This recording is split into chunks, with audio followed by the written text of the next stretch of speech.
Welcome to 60 Second Civics from the Center for Civic Education. I'm Mark Gage. We are joined again this week by a very special guest, actress and educator, Dr. Vicki Ross-Norris.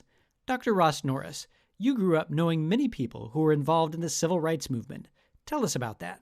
Some of the people that I met along the way were Reverend Fauntroy, who was a very prominent African-American minister in Washington, D.C.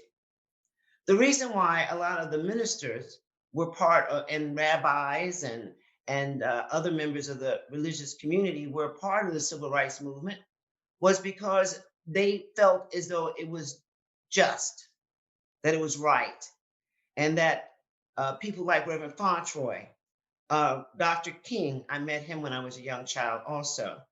I met Dr. Dorothy Height, who was mentored by Mary McLeod Bethune, they were members early on with the women's movement. Dr. Height, with Dr. McLeod Bethune, regimented the National Council of Negro Women, who were the counterparts to the NAACP. Something very interesting about Dr. Height was that she wanted to go to Barnard College. Well, she wasn't accepted because she was Black.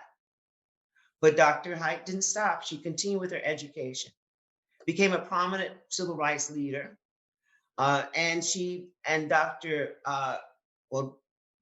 C. Dolores Tucker created organizations for young women to become prominent members of our culture in politics, science, math, and that's how I learned to meet them. For example, I met Maya Angelou through them, and we sat at a table in a hotel and had a conversation about the importance of what each individual was doing for the movement. We talked about how our role was important for not just us and our family, but for future generations. Thank you, Dr. Ross-Norris. That's all for today's episode, 60 Second Civics, where civic education only takes a minute.